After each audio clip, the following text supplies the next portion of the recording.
Hola, ¿qué tal? Primero que nada, bienvenidos a esto que yo le llamo mis primeros pasos. Y pues quiero felicitarte por la decisión que tomaste de aprender. Muchas felicidades, realmente este paso no toda la gente lo da. Hay personas que siempre tienen la incógnita, ¿no? Bueno, yo tengo una Biblia o bueno, yo he escuchado mucho de Dios, pero ¿por dónde se inicia ese libro que es tan grande? Que tiene demasiados numeritos, que tiene demasiados libros. Hay gente que dice que pues no debes de leerla, que no cualquiera puede entenderla, que no cualquiera puede identificar exactamente los significados y que es para gente muy inteligente. Inclusive hay gente que dice que es para gente escogida. Y no es así. La palabra de Dios, la Biblia es para todos. Por eso quiero felicitarte, porque vas a empezar un camino precioso del cual no te vas a arrepentir, en donde vas a encontrar muchísimos valores, vas a encontrar soluciones, vas a encontrar consejos, vas a encontrar enseñanza, historia, parábolas, que una parábola, bueno, ya veremos más adelante qué es. Bienvenido, bienvenido. ¿Qué es la palabra de Dios? ¿Cómo se estudia? Muchas personas, pues, bueno, no saben ni siquiera cómo se divide. Entonces, vamos a explicarte la división. La Biblia empieza con 5 libros. Estos libros son Génesis, Levítico, Números y Deuteronomio. A estos primeros 5 libros se les conoce como Pentateuco. Penta viene de la palabra 5. Y bueno, aquí te vas a encontrar historias como la creación, el pueblo de Israel, la historia de Abraham, Noé. Me imagino que has escuchado hablar del gran diluvio. También te vas a encontrar aquí con la Torre de Babel, por ejemplo. Vas a encontrar la primera parte como la parte de la creación, ¿no? Donde inicia todo esto, donde inicia el planeta. Después encontramos los libros históricos. Los libros históricos hablan de la historia del pueblo de Israel. Y te vas a encontrar historias como la de Samson. Me imagino que has escuchado hablar de Samson, del rey David. Me imagino que también has escuchado hablar del rey David. Y muchas otras historias que están ahí escritas precisamente del pueblo de Israel y que, bueno, son parte de la vida real, no son historias fábulas, no son historias que nacen en la mente de una persona, no, para nada. Aquí vas a encontrar historia verdadera, historia del pueblo que hasta hoy los judíos pues también estudian, ¿no? Después encontramos libros poéticos, que son libros hermosos en donde te encuentras verdades del amor, verdades y sabiduría respecto a la vida, la filosofía de la vida, la filosofía del trabajo, la filosofía de alabar a Dios, de buscar a Dios, el consejo que se le da al esposo respecto al trato con la esposa, el consejo que se le da al hijo con respecto a los padres con respecto a los hijos. Posteriormente vamos a tener algo que se llaman profetas mayores, que son pues libros con mucha profecía, que hasta el día de hoy hay vigentes. También hay profecías que ya se han cumplido y nos vamos a encontrar profetas menores. Profetas mayores y profetas menores no significa que sean profetas como con mayor importancia que otros. Se refiere así por el tamaño de sus libros. Son libros muy grandes y libros pequeños. Por eso son profetas mayores y profetas menores. A esto se le conoce como Antiguo Testamento. En la Biblia tenemos posteriormente el Nuevo Testamento que inicia con los Evangelios, Mateo, Marcos, Lucas y Juan. Esta es la historia de Jesús. Mateo, Marcos, Lucas y Juan cuentan la historia de Jesús, cada uno en sus palabras, cada uno en su vivencia, cada uno como lo vio, e incluso cada uno al público que quiere llegar. Por ejemplo, Mateo le escribe al judío, ¿no? Juan es un libro que nos sirve muchísimo para el inconverso. Cada uno de ellos, lo vamos a estudiar más adelante, tiene un enfoque y tiene una forma de verlo. Por eso se escribe 5 veces y tú lo puedes leer y en las 5 veces te vas a encontrar realidades y verdades ocultas, escondidas. Después tenemos la historia de la iglesia, cuando Jesucristo muere y resucita, sube al cielo y les deja la autoridad y le encomienda a sus discípulos de que inicien pues a predicar el evangelio, a hablarle a la gente de quién es Cristo Jesús y pues tenemos el comienzo, ¿no? De la iglesia. Por eso se llama Hechos, pues es el libro como de la iglesia, de la historia de la iglesia. Posteriormente tenemos cartas paulinas. Pablo es el que escribe las cartas paulinas. De hecho, Paulinas viene de Pablo. Pablo lo escribe para la iglesia, pues Pablo desde el libro de Hechos lo vemos como una persona que persigue a la iglesia, que está en contra de la iglesia, pero después es alcanzado por el poder de Dios. Él era una persona escéptica, una persona que no creía en Jesucristo. Él era escéptico con Jesús, aclaro, con Jesús, porque él era estudiado de la palabra de Dios y su búsqueda no era precisamente Jesús. Él estaba del lado de las personas que creían que Jesús no era Mesías, que Jesús no era Dios. Cuando él es alcanzado por Dios, por Cristo Jesús, él inicia la escritura de estas cartas, que son consejos y hoy son cartas que se estudian de manera doctrinal. ¿Qué es doctrinal? Bueno, son los cimientos de la iglesia, como que las reglas para formar la iglesia. Después tenemos cartas generales, que son otras cartas que no escribe Pablo, pero que también son importantes para la iglesia, que también nos sientan bases para la iglesia. Y bueno, terminamos con un libro profético al que muchos le tienen miedo, pero no hay que tenerle miedo, es un libro realmente hermoso, Apocalipsis. Es un libro que nos habla mucho de la revelación de Jesucristo. Y a esto le conocemos como el Nuevo Testamento. Mucho por aprender, ¿verdad? Ahora, el Antiguo Testamento tiene 39 libros en total.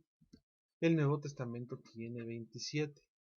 En total nos vamos a encontrar que la Biblia cuenta con 66 libros. Estos 66 libros fueron aprobados y eh, cumplieron las reglas del canon para que pudieran ingresar a la Biblia, porque nos vamos a encontrar algunos otros libros que se les conocen como apócrifos, que son libros que a mí me gustan, son libros muy bonitos, muchos de ellos son históricos, pero cuando en el consejo se dieron cuenta que no cumplía con el canon, fueron libros que no autorizaron, que no se ingresaron a la palabra de Dios, pues no cuentan con pues esa particularidades, esas reglas que se requieren para que ingresen. Ahora bien, veamos aquí un ejemplo de cómo una Biblia tiene su hoja de Antiguo y Nuevo Testamento. Antiguo y Nuevo Testamento, los puse al revés, ¿verdad? Primero puse el Nuevo y después puse el Antiguo. Así es una Biblia. Cuando tú la abres, así tiene Nuevo Testamento y Antiguo Testamento para dividirlos. Ahora bien, nos encontramos con que cuando abrimos la Biblia, primero va a estar el título. Siempre vamos a tener el título del libro, ya sea Mateo, Marcos, Génesis, Salmos. Y para poder encontrar las citas de una forma más rápida, tenemos algo que se le llama capítulo. Capítulo es el número más grandecito que nos ayuda a ir dividiendo. Es decir, la Biblia se divide en libros. De hecho, que Biblia significa, del griego biblos, significa libros. Primero tenemos el libro, después tenemos el capítulo. Capítulo 1, capítulo 2, capítulo 3. Pero dentro de cada capítulo hay mucho texto. ¿Cómo lo dividimos? Bueno, después lo dividimos por versículos. Ahí apenas se alcanza a ver ahí como medio con azulito los versículos, versículo 1, versículo 2, versículo 3. Y de esta forma podemos llegar de manera, más rápida al punto que queremos leer todos. Por ejemplo, todos vamos a leer el libro de Salmos en el capítulo 1, el versículo 2, es donde está la flecha. Capítulo 1, lo vimos en Salmo 1, dice arriba, el libro de Salmos, y el versículo es 2. Ahora, la gran mayoría, no todas las Biblias tienen algo que se llama concordancia. La concordancia nos ayuda para estudiar.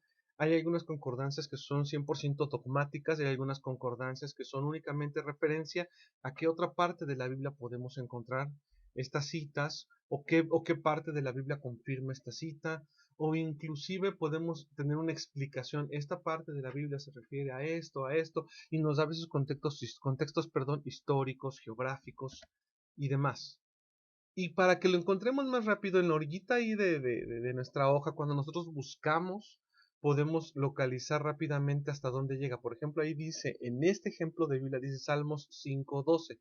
Quiere decir que esta hoja llega hasta el capítulo 5, versículo 12. Y efectivamente, porque si nos asomamos, leemos ahí, dice Salmos 5 y al final de la hoja viene hasta el 12 y después viene otra vez concordancia.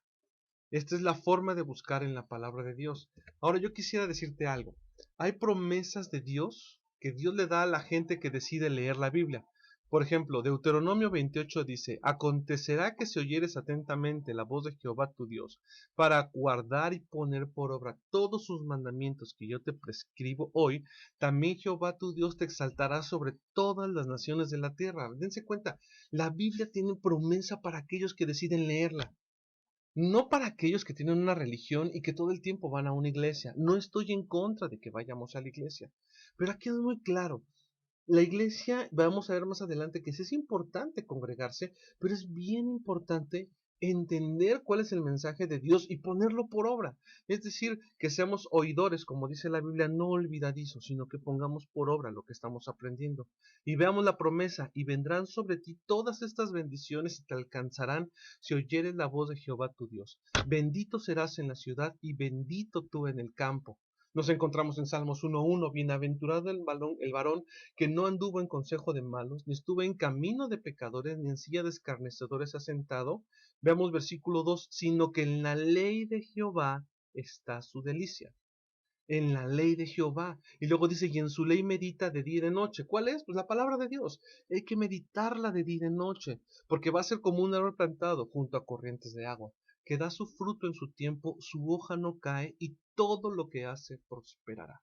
Si tú eres una persona que está buscando tener algún consejo, tener alguna fórmula para que las cosas salgan bien, mira, la palabra de Dios te dice: puedes buscar a Dios, medita la palabra y yo te prometo que todo te va a salir bien, pero tienes que hacer conforme a lo que dice. No nada más es leer como periquito, no nada más es leer y ya me voy a mi casa y se me olvida todo lo que estudié. No, meditarlo de día y de noche, porque tu vida va a empezar a dar frutos. Vas a ser como un árbol junto a corrientes de agua. Vas a dar el fruto de tu vida a su tiempo, ese fruto económico, ese fruto de amor, ese fruto con tu familia.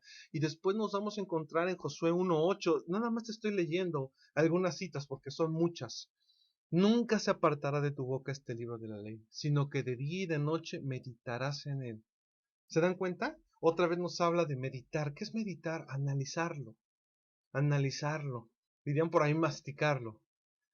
Una vez me pusieron un ejemplo muy interesante de una vaca cuando mastica y come, o pasa, perdón, y regresa el alimento y lo vuelve a masticar, y lo regresa y lo vuelve a masticar. O sea, la idea es digerirlo, entenderlo. Dice: para que guardes y hagas conforme a todo lo que en él está escrito. Y entonces nuevamente hay una promesa, porque entonces harás prosperar tu camino y todo te saldrá bien. Aquí lo importante, amigo mío, es la promesa de Dios para los que deciden buscarlo, para los que deciden leer la palabra de Dios. Es grande, es importante. Entonces, pues no vamos a desistir, vamos a iniciar este estudio y yo te voy a pedir que con todo tu corazón, que con todo tu empeño, tú, abierto en tu alma, en tus emociones, inicies esto. No te vas a arrepentir. Nos vemos en la siguiente sesión.